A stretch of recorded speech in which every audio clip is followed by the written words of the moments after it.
Hello and good afternoon to all of you. I hope all of you are doing well and all of you are in good health.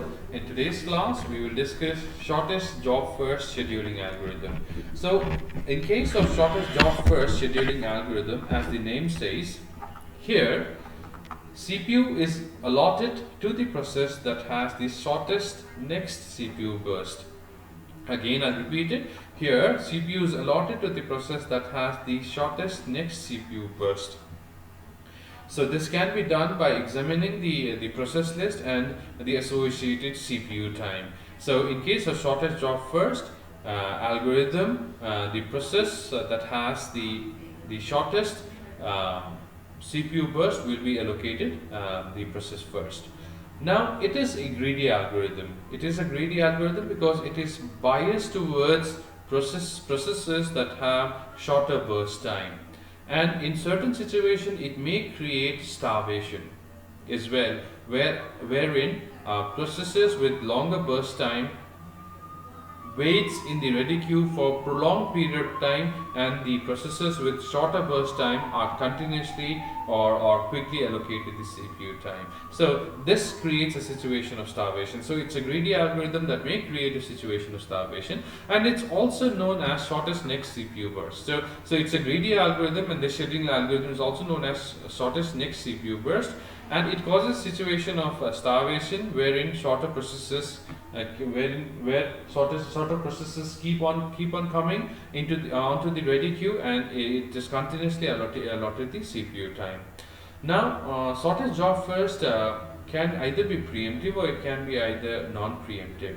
So the preemptive version of shortest job first is called as shortest remaining time first. Okay, so the preemptive version of shortest job first is known as shortest remaining time first. So here we have learned about shortest job first scheduling algorithm, where we have learned that CPU allocation is done, or CPU is allotted to the process that has the shortest next CPU burst. It is a greedy algorithm, and it may create a situation of starvation wherein longer process is deprived of CPU and the shorter process is continuously scheduled. And we have also learned there are two versions of shortest job first scheduling algorithm. One is the preemptive version, and the other one is called as the other one is non-preemptive version. The preemptive version of shortest job first is called as shortest remaining time first. Now let us try to understand shortest job first with the help of a simple example. So here I have taken up 5 jobs A, B, C, D and E, and the arrival sequence is A, B, C, D and E. So here we need to determine the average waiting time and average turnaround time. So here we have 5 processes A, B, C, D and E, and the CPU time allotted to 5 processes are 6, 4, 3, 5 and 7.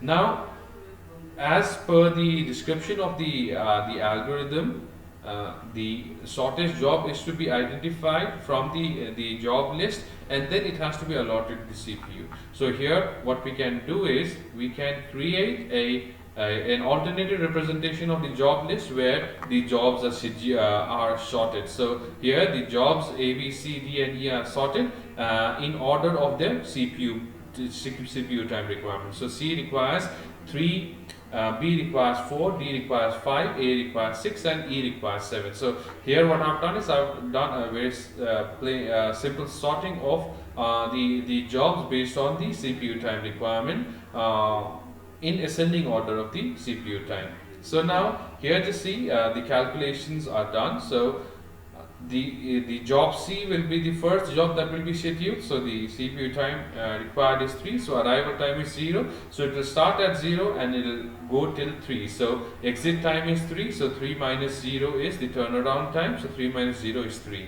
Now B is the next shortest job, so B is the next shortest job with 4 as CPU time requirement.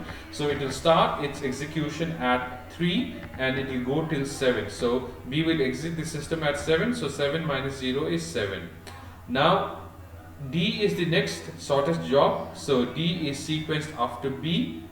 So D will start at 7 and it will go till 12. So D will exit the system at 12. So 12 minus 0 is 12. Likewise, A is the next shortest job, so A is scheduled after D, so A will start at 12 and it will go till 18, so it will exit the system at 18, so 18 minus 0 is 18. Now likewise E, so CPU time requirement is 7 and it will start at 18 and it will go till 25, so it will exit the system at 25, so 25 minus 0 is 25. So this is the turnaround time for E. So the average turnaround time, if you estimate, it will come as 13. Because we have learned that turnaround time is nothing but difference between exit time and the arrival time. So here I've taken up the exit time and the arrival time in order to determine the turnaround time. Now likewise we have determined the waiting time. So waiting time is the difference of the turnaround time and the burst time. So turnaround time is 3, so burst time is 3, waiting time is 0. Likewise turnaround time is 7, burst time is 4, so waiting time is 3. In case of D, turnaround time is 12, burst time is 5, waiting time is 7. In case of A, turnaround time is 18, then burst time is 6, so waiting time is 12. In case of E, turnaround time is 25, burst time is 7, so waiting time is 18. So here the average waiting time comes to around 8. So this is the way how the estimation of turnaround time and waiting time is done in case of shortest job first. So let us create a schedule with the help of a Gantt chart. So here all the jobs arrive at the same instance of time, that is 0. So all the jobs starts at 0th instance of time. So the first job that is scheduled is C. So because C has the smallest CPU time requirement, so C will continue till 3. Then after C, B will start its execution and it will continue till 7.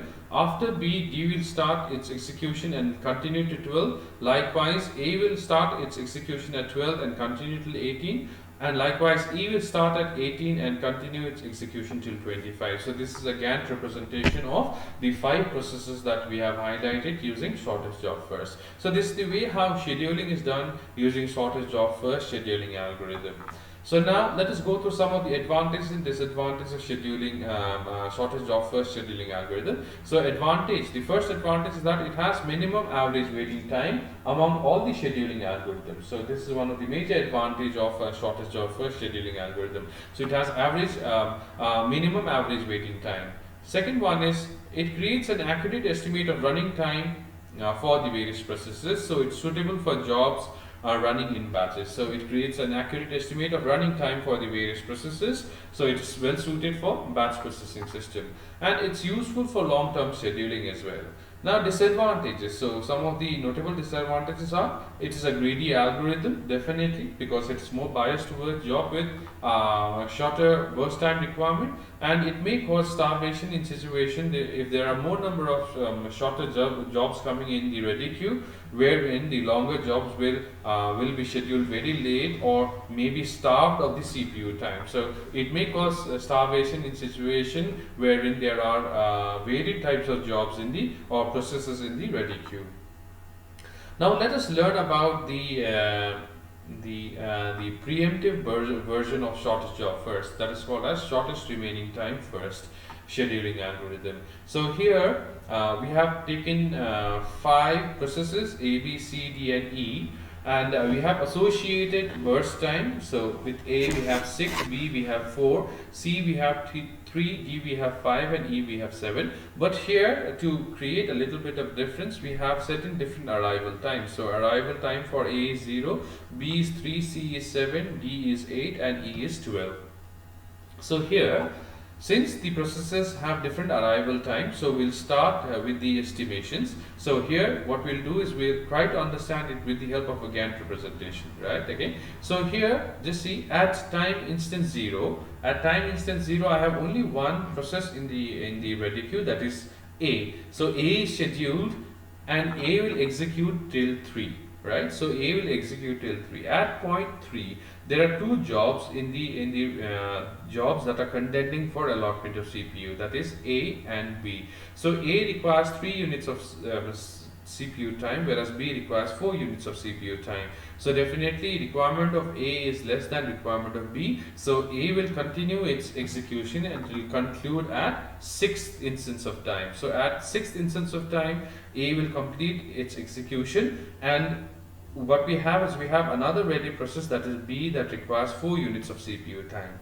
Now B will start its execution at 6, and at 7 there is another process coming in, that is C, which has CPU requirement of 3 units. So at point 7, at 7 instance of time, B and C are the two contending processes with same CPU requirement. So both requires 3 units of CPU time. So in situation when there are processes in the queue contending for allotment of CPU having same burst time, so what we'll do is we'll assign the CPU to the job which has come first. So we'll assign the CPU to process B. So now B will be assigned with the process, and B will continue till 8. So at point 8, B has executed for one more time. So total execution time left for B is 2.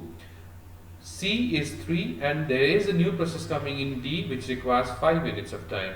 So B requires 2, C requires 3, and D requires 5. So here, among the 3 jobs that are contending for allotment of CPU, so B is the job that requires the minimum of the time. So B will be allotted CPU and it will execute till 10. So B will complete its execution at 10th instance of time. At 10th instance of time, there are 2 processes that are contending for allotment of CPU, that is C and D. So C requires 3 units of CPU time, D requires 5 units of CPU time. So the time requirement for C is less than that of D, so C will be allotted CPU and C will continue its execution till 12. So at point 12 or at 12th instance of time, there is another job E coming in the queue. So we have 3 jobs contending for allotment of CPU, that is C, D and E. So time requirement for C is 1, D is 5 and E is 7. So C will continue its execution and C will terminate at the 13th instance of time. So at time instance 13, C will complete its execution. And at 13, there are 2 jobs contending for allotment of CPU, that is D and E. So D requires lesser amount of time, so D will continue its execution till 18. So at 18, D will terminate its execution. There is one job that's left waiting for execution, that is E. So E requires 7 units of time, so there is no other jobs that are contending, so E will be allotted CPU and execution of E will continue till 25 when E will finish. So this is the way how scheduling will be done with the help of shortest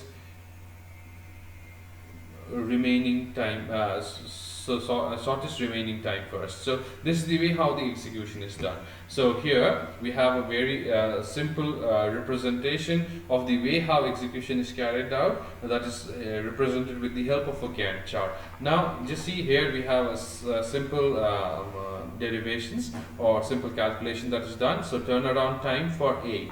So A does exit the system at 6th instance of time. So 6 minus 0 is 6. Likewise B completes its execution by 10, whereas B has arrived at 3. So 10 minus 3 is 7. Now likewise C comes in at 7 and it terminates by 13. So 13 minus 7 is 6. Right. Now likewise D comes in at 8 and finishes by 18. So 18 minus 8 is 10. Now likewise for E comes in at 12 and it finishes by 25. So 25 minus 12 is 13. So the average turnaround time is 7.2 in this case. Now waiting time. So waiting time is turnaround time minus the burst time. So turnaround time is 6. So 6 minus burst time is 6. So it is 0. 7 minus 4 is 3. 6 minus 3 is 3. 10 minus 5 is 5. And 13 minus 7 is 6. So the average waiting time is around 4.25. So this is the way how the preemptive version of shortest job first algorithm works. So in today's class, what we have learned about is what shortest job first algorithm is all about. How does it work? Why it's called as a greedy algorithm? Why it causes starvation? And we have also learned that there are 2 versions of shortest job first scheduling algorithm, which is called as shortest job first, and the preemptive version of the same is called as shortest remaining time first. And then we have scheduled a set of processes using shortest job first, wherein we have sorted the process list, and then we have scheduled it with the help of a Gantt chart. Then we discussed some of the advantages and disadvantages of shortest job first, and then we moved on to shortest remaining time first. That's the preemptive version of shortest job first, and we've tried to understand the same with the help of a very neat diagram where we have estimated the turnaround time and the waiting time. So in the next class we will discuss priority scheduling and round robin scheduling. Till then, have a good day and goodbye.